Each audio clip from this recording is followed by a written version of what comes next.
Okay, guys and gals, we're here to do a 1-year review of old Hundy 1000-5 Honda Pioneer. Like I said, if you've seen some of the other videos, you know her.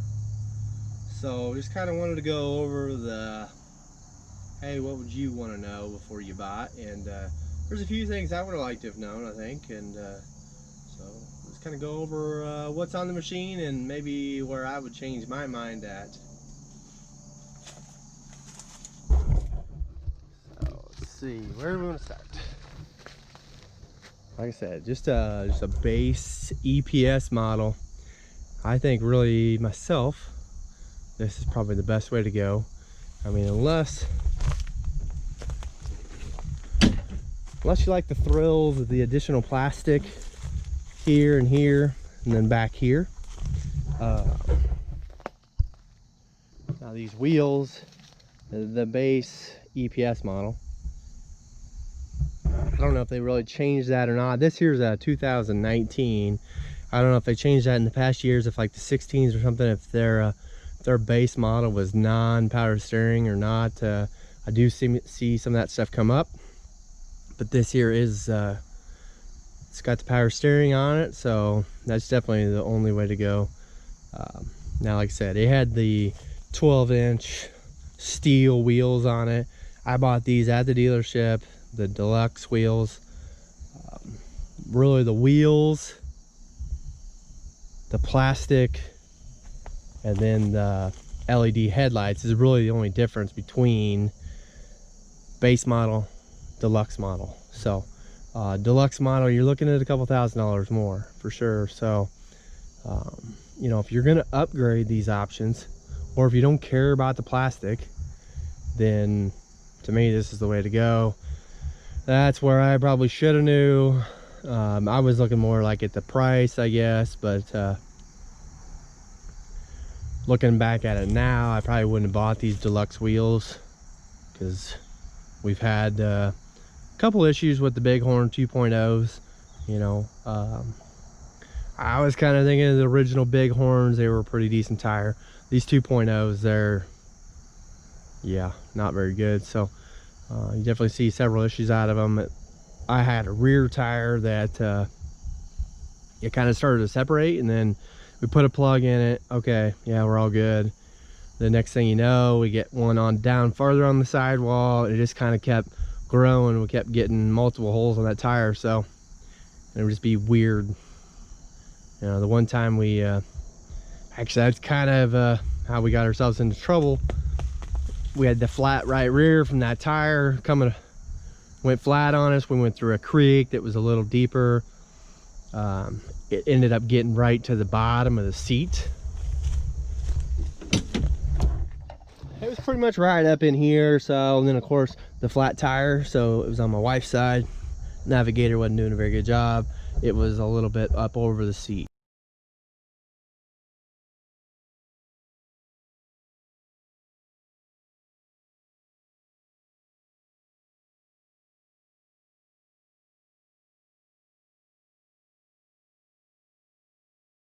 Well, if you've read too much about these things, then you know vent lines are kind of a must. So we ended up getting water in the subtrans, water in the fuel tank. Well, kind of a all right, well, one of these days we're gonna get this thing figured out. SD card full, not a good deal. Anyways, back to the vent lines. So like I said, if you don't know too much about these things, vent lines is probably one of the pretty good priorities if you plan on doing any kind of riding in any kind of water. I would definitely get it there, because you never know how far you're gonna get, I guess. So if you're gonna get up to right there underneath the seat, which on me, I'm like 5'10", it's about up to my waist. If you're gonna get in that deep, you better have some vent lines. It's pretty darn good security anyways, is to have the vent lines anyways. Vent lines, and then that reflective underneath the seat. That there.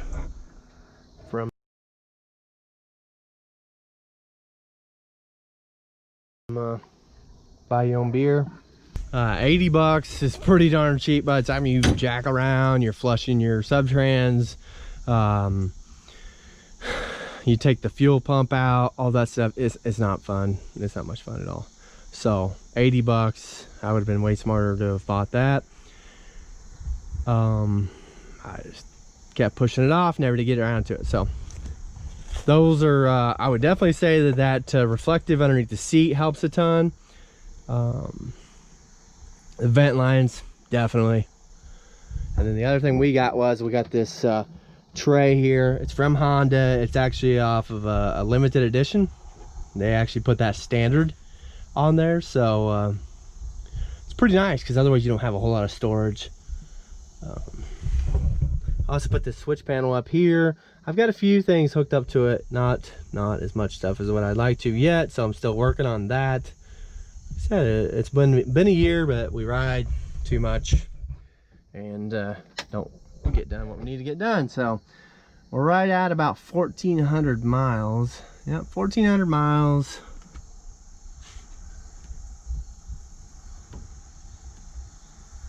143 hours.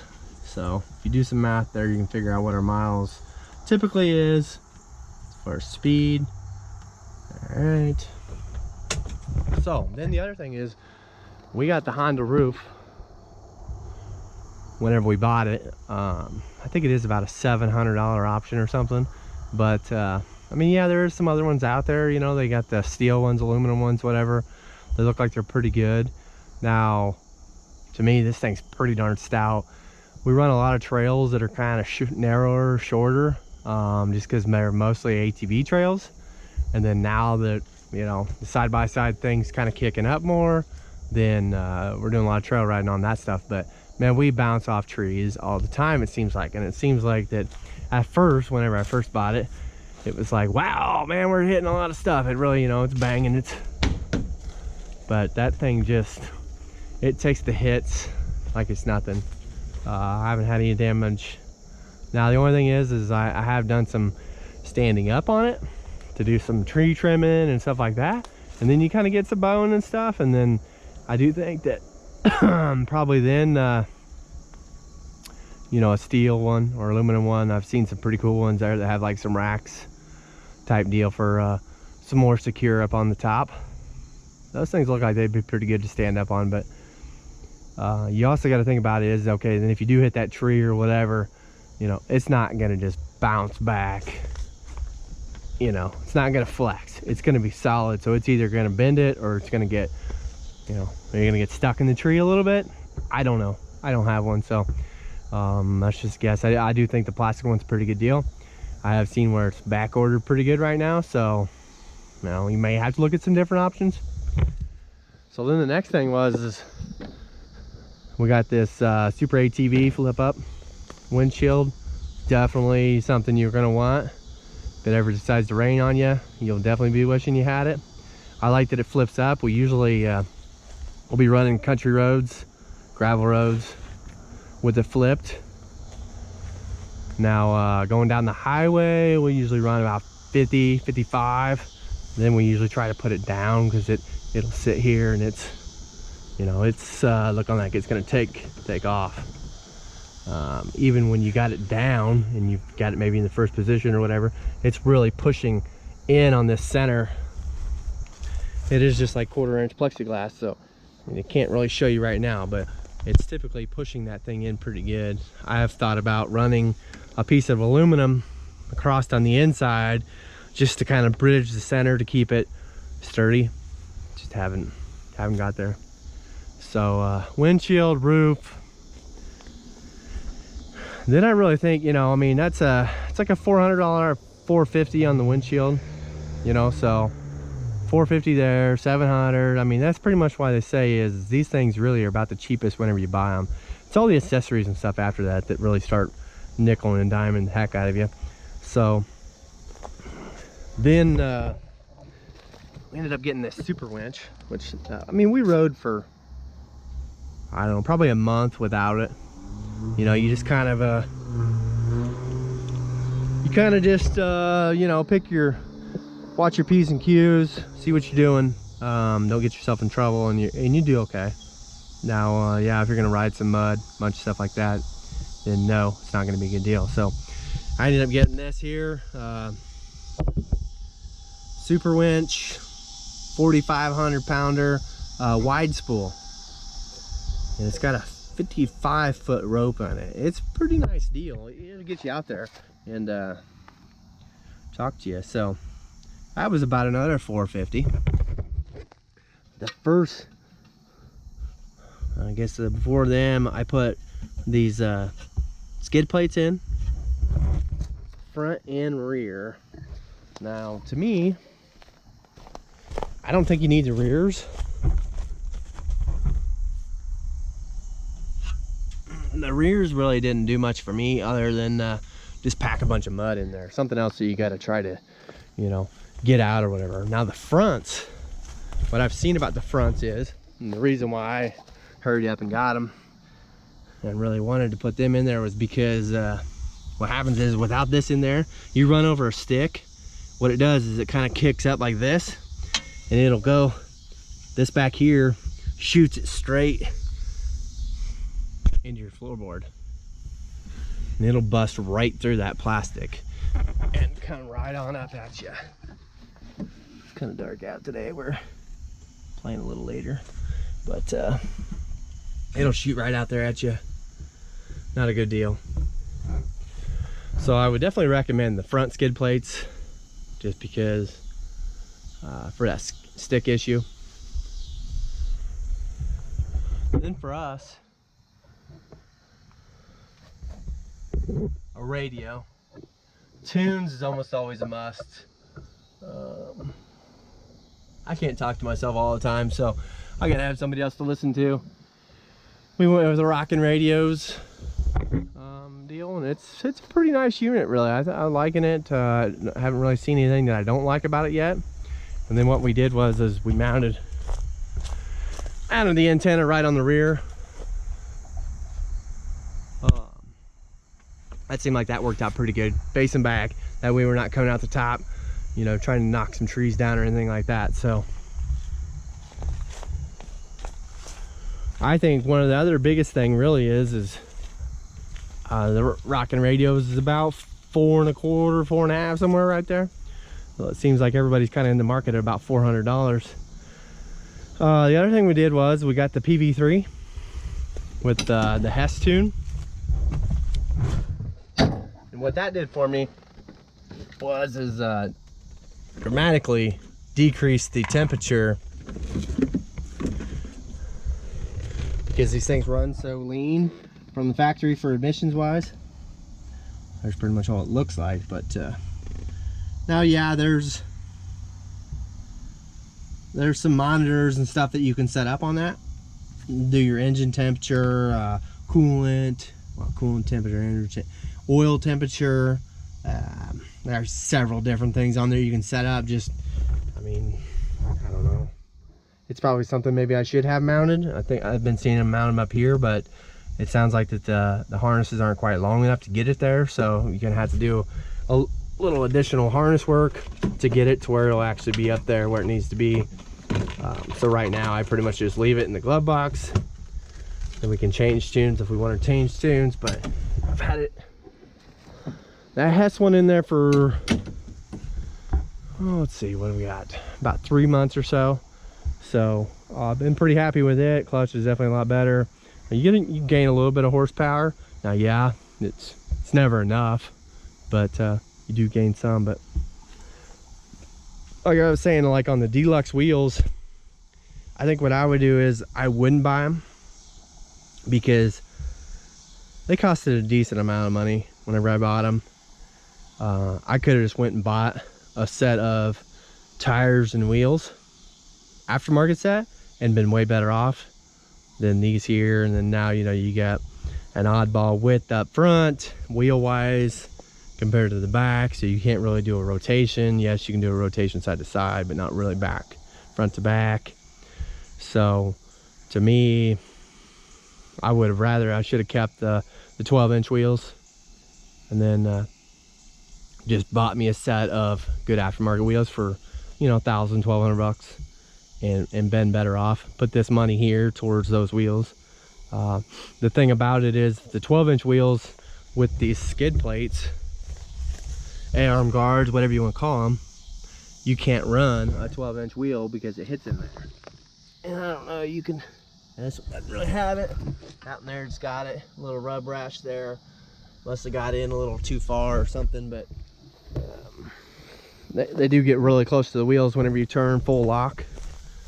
And so other than that, I think it's a pretty impressive machine. Thing will go about anywhere you really want to go, mostly in 2-wheel drive. Sometimes, you know, you get real excited and you get down into some sand and stuff. That's a little looser, a little bit muddier. Then kind of kick it into the 4-wheel drive. Then if you really get serious, then you put her in 4-lock, but don't typically get it into 4-lock too much. I mean, that's pretty much, I think one of the first things I would probably buy would either be, I mean, definitely you're gonna want a roof and a windshield. Out of the gate, no doubt about it, roof, windshield. Then you're gonna have to decide on, I mean, it all depends on how much money you got, but roof, windshield, probably a winch, just so if you do get stuck. Now, if you're just gonna do a lot of gravel travel, and then I do roof, windshield, and a radio. And then in order to get the heat down, definitely go with a good quality tune. Got a couple different options there. You got the Hess, you got the Cops, and you got Silvers. The Hess one is definitely nice and easy. You can get right on their website, you can order it up, no ifs, ands, or buts about it. You got it. It took about 3 days, I think. So that was all shipping. The Morris Brothers Cops, they're super duper busy right now, so I've been waiting for a while on that one. The Silver Tune, I don't know what their kind of turnaround is. Now, from what I've seen is you got to send them the ECU. I don't know if they actually do the PV3 deal or not. You know, so if you're going to send them the ECU, you're either going to buy another ECU or you're going to take your ECU out and send to them, you know. And how long are you going to have this thing down? You're probably going to be down about a week at that point. So it all really just depends on how much you want to ride it, how much downtime you want to have. That's what's nice about the PV3, because then you can pretty much flip on the fly almost. You know, it takes maybe 5 minutes to load a different tune, so 5 minutes ain't nothing. I mean, 5 minutes if you want to carry the ECU, the spare ECU around, you know. But I think that's like a $180-200 deal. So the PV3 is $400.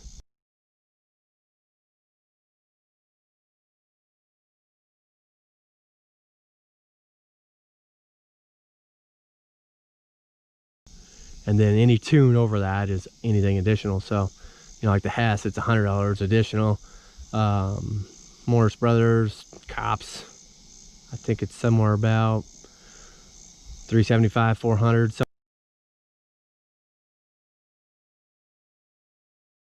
Somewhere in that range. The Silver one, I'm not sure what their tune is, how much that thing runs. So I guess one thing I did forget to mention was the newest addition really was that screen there to knock the gravel dust down. Does help out quite a bit. It's definitely not gonna get totally rid of it. It does help out quite a bit. So that was a nice addition. I did just order some I mean, the headlights ain't super duper bright, you know, they're like running an old Chevy. You can kind of see, but hey, you know, just go ahead and hold her to the floor and you'll figure out what's out there. But I did order some H13 bulbs. They're really not that bad a price. I think they're about 25 bucks or so for a set of LED replacements for these. So I'm really kind of curious to see how those do.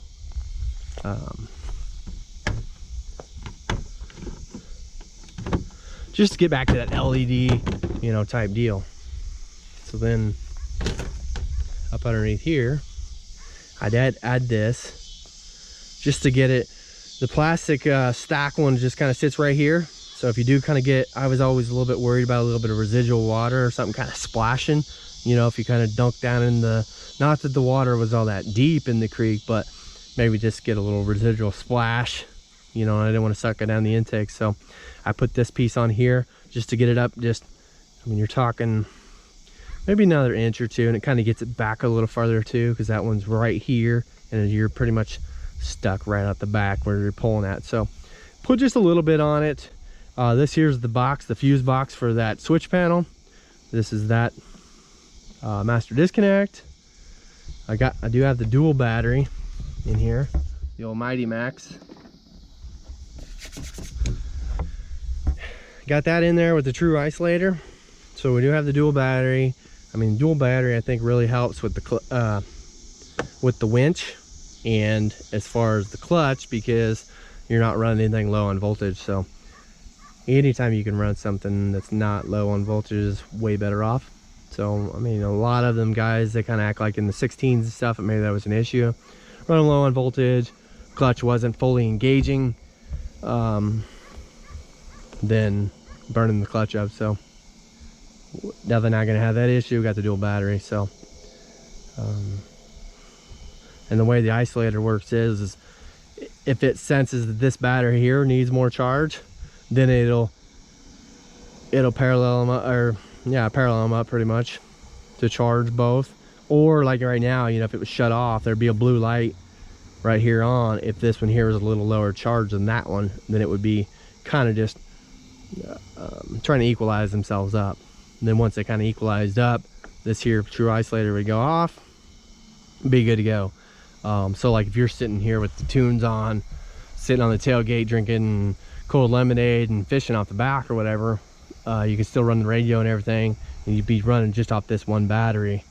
And then you get all crazy and take a little nap or something back there, leave the radio on, you come back, you can still fire it up because you're just running off the one battery to get you home. So it's a pretty nice deal and really pretty minimal cost wise. It took not too long to get that all set up. Really kind of did it all with this winch deal. And so I mean, that's pretty much where we're at, guys. That's the year review for the old Hundy. I mean, it's definitely a buy on my point. Where you're gonna get a 5-seater at, you know, when you got 6 kids and driver in deep and don't pull out, that's what you end up with, you know.